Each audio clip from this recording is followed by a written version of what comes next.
Hey everybody, welcome back to my channel. My name is Christy, and make sure to hit that subscribe button. And today I want to talk about the boy in the box that is in Philadelphia and how it's considered America's unknown child, and that he was an unidentified murder victim between the ages of 4 to 6 years old who was left without clothing and a battered body, and that was found in a bassinet box in Boxtree section of Philadelphia, Pennsylvania, on February 25th, 1957, and his identity was never found, and it's still an open case. And that the case details is that in February 1957, the boy's body, which was wrapped in a plaid blanket, was found in the woods of I'm so sorry if I'm going to say this wrong, Seskine Road in Fox Chase, Philadelphia, and that the unclothed child was inside the cardboard box, which was once contained a bassinet that was pretty much sold by JCPenney's, and that the boy's hair, when the child's body was autopsied, the forensic person noticed that the boy's hair was recently chopped, possibly after death, as there was still clumps of hair on the body, and that there were signs of severe malnutrition, and that there was surgical scars on the body around pretty much the ankle and other parts, and that there was an L-shaped scar under the chin, and that the boy body was first discovered by John S., a young man who's checking muskrat traps, and that since he was scared that the police would confiscate his traps, he didn't report what he had found, and that a couple days later, a college student by Frank G. spotted a rabbit running underneath the bush. Knowing that there's animal traps in the area, he has stopped his car to investigate and discovered the child's body. And that both Frank, pretty much John, was reluctant to have any contact with the police, but he did report what he found the following day after the disappearance of Mary Jane Booker, and that the investigation that the police did was they received the report and opened the investigation on February 26, 1957. The boy's fingerprints the dead boy's fingerprints were taken, and the police were first optimistic that he'd be identified soon, but no one came forward with useful information. And the case attracted mass media during the 50s in Philadelphia and the Delaware Valley, and that the Philadelphia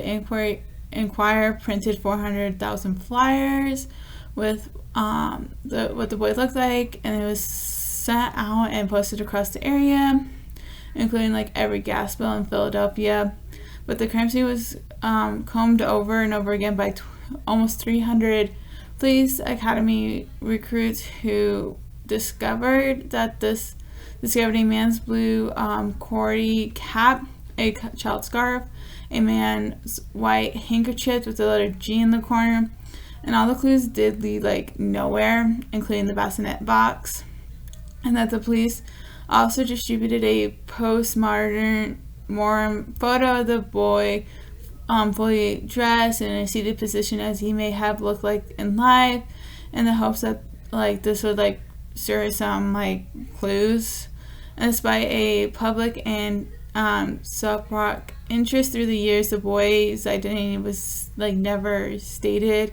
and that the case remains unsolved to this day. And that on March 21st, 2016, the National Center for Missing and Exploited Children released a forensic facial reconstruction of the boy and added it to their database. And that August 2018, Barbara Bay Venter, the genetic genealogist who helped identify the Golden Gates Killer from California using DNA profiling techniques, says she could use the same method to identify the boy in the box. Amateur groups have that use online databases such as Doe Network and Web Sleuth also have tried to try to solve the boy's identity. And there's like a lot of theories out there, and like who this boy was, where was he from, and they kind of like were like a can of worms pretty much. And that the first one was that the boy was from a foster home because the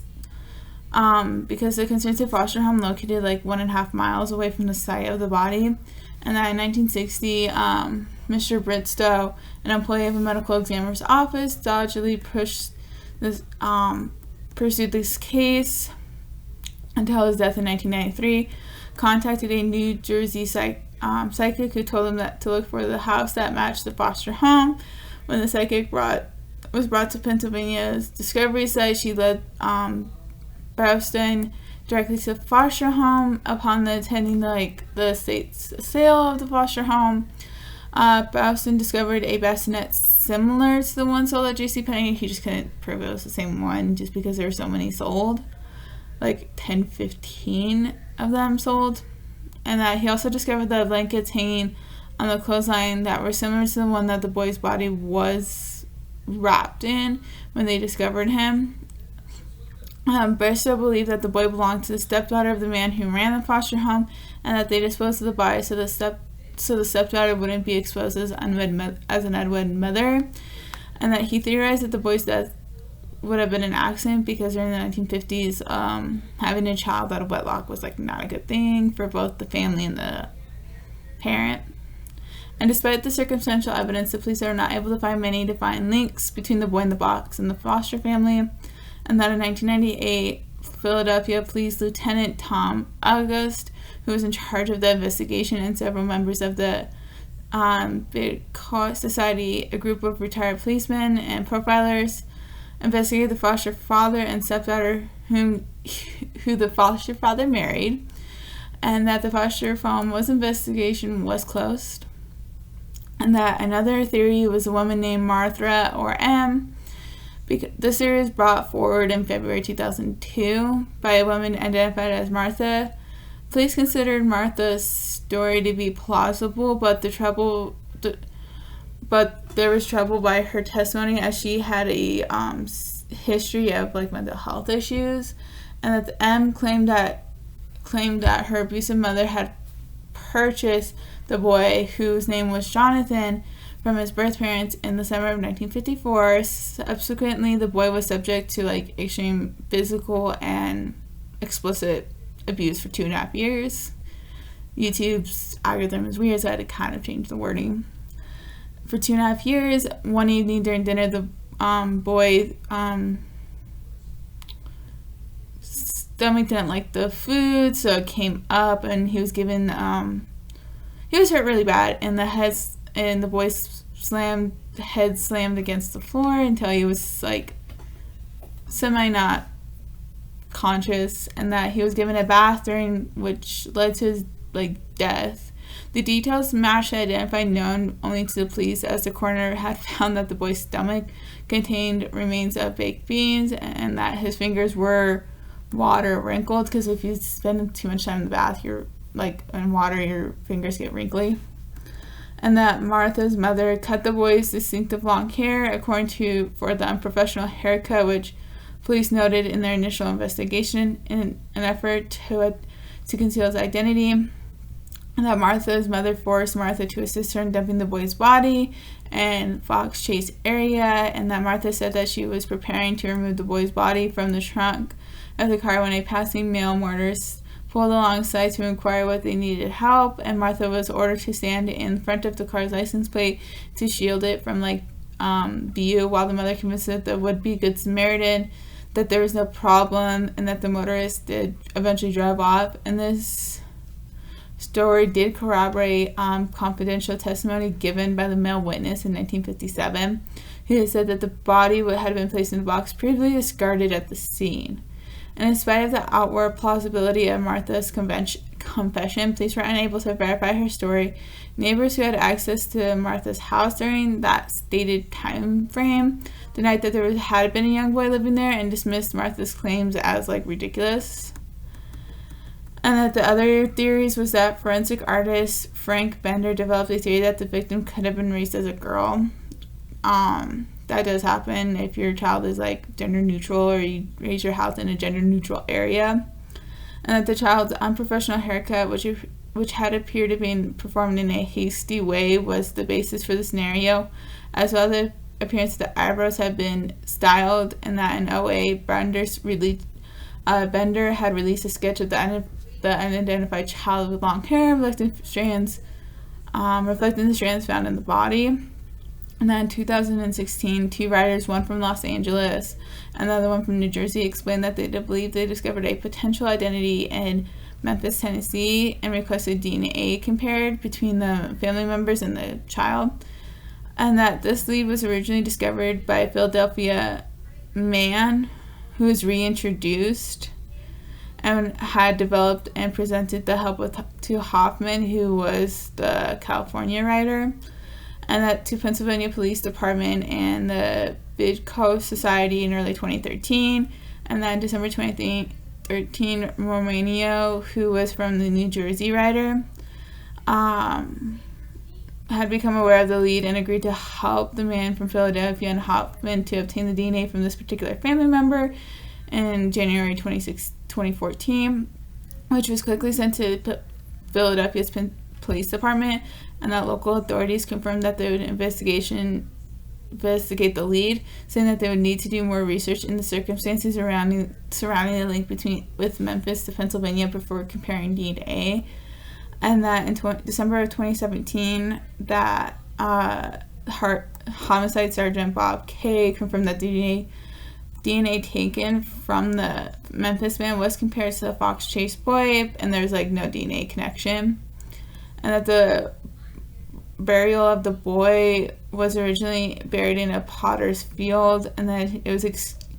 1998 it was exhumed for DNA extraction from the tooth enamel.